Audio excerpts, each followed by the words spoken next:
I remember this story from another time. The first Transalp in '87, a marvel of industry, and gasoline. Then from laboratories and testing grounds, it was born, the original Africa Twin. 4 Dakar victories for Honda, but success brought competition, civil warfare from manufacturers in Japan, and foreign invasion from BMW, KTM. Honda's adventure lineup was left in ruin, a wasted land, with echoes of greatness, nothing more.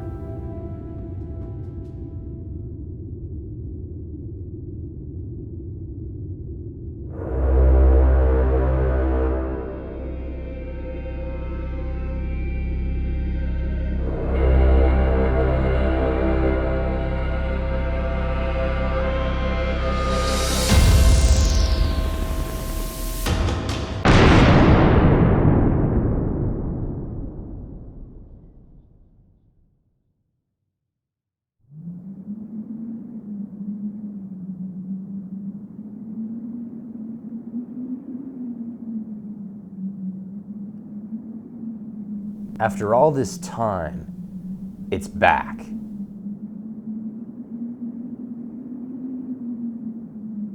The Africa Twin's grandfather was a 650cc V-twin, its father a 750V. But this new Warrior is a new breed. It's a parallel twin, which lets Honda pack more components down low where the other cylinder would have been. And put simply, it carries its weight like a big dirt bike.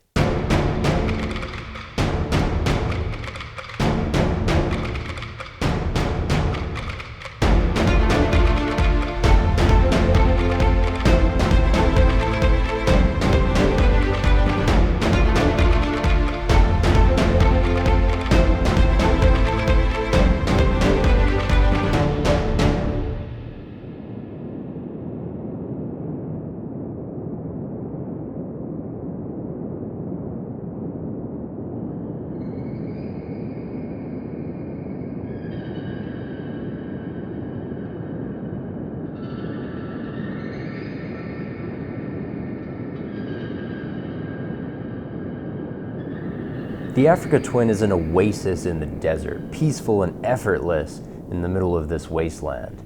With a heavy 998cc slung between my feet, it slinks over rough terrain at 100.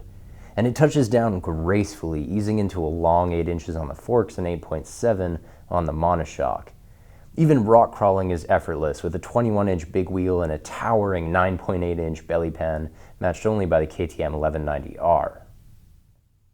As was foretold, the Africa Twin comes with this manual transmission, or that DCT.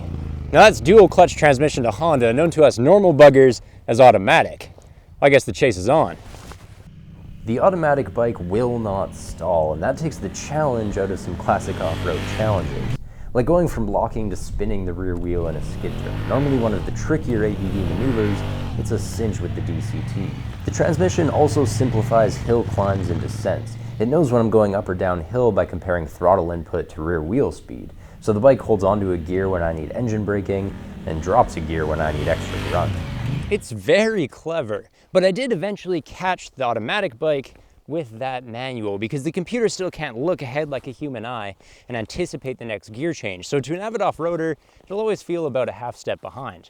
I can fix that problem by putting the DCT into manual mode, which lets me shift with these finger paddles. It feels about as natural as wearing underpants on your head, but once you get the hang of it, it does have some perks, like being able to downshift mid-turn with your anchor foot extended. Of course, I have the opposite problem at slow speed. Now where I'd normally be feathering the clutch with my feet down, I now have to keep my foot on the rear brake to prevent the transmission from running away on me. Either that, or I just screw it, take advantage of probably the hugest steering lock I've ever seen, and spin the rear tire to make a tight U-turn.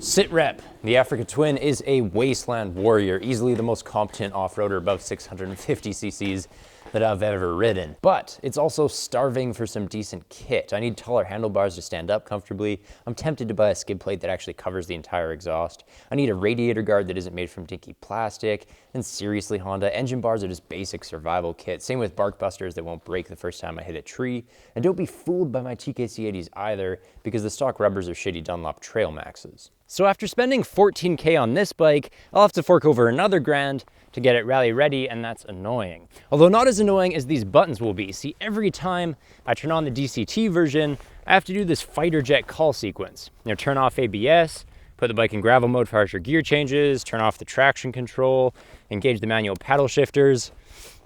Just let me ride. I could fire shots at the Africa Twin all day, and there are a few weak points to hit. But when the dust settles, I can't deny that it handles better than every other ADV bike on the dirt. In fact, with the exception of the F800 GS, it's not even on the same planet. 2 years ago, Honda's ADV lineup was a wasteland. Not anymore. But the adventure game has changed since the last time Honda played ball. Modern ADV riders also want their machines to perform here, and here, and here.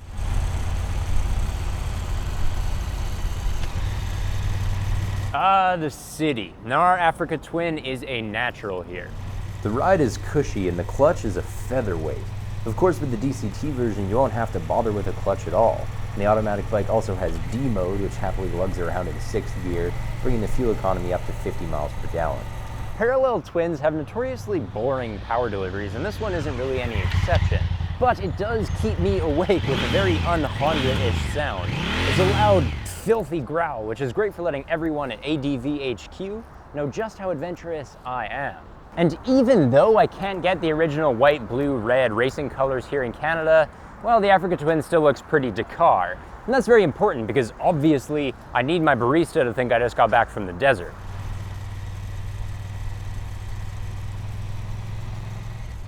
This is a highway, and it's where the Africa Twin falls behind. 94 horsepower was plenty on the dirt, but it feels a smidge tired on the tarmac. Remember that we've been spoiled in this class where the big Beamer makes 125 horsepower and the crazed KTM throws 150. The seat is adjustable at 33.5 or 34.3 inches, and it is comfy in a dirt bike sort of way. Of course, with an industry losing 18.8 liter tank, you won't have to sit for long stretches anyway. There aren't many creature comforts either. It's a cable throttle, which means no cruise control, and the screen isn't adjustable, so I get to enjoy the god of wind slapping my head from side to side. Also, the screen isn't quite as bright as I'd like, and there's no power socket, although I could spec one for more money, same with heated grips and a center stand. The luxuries are out there, they're just not stock.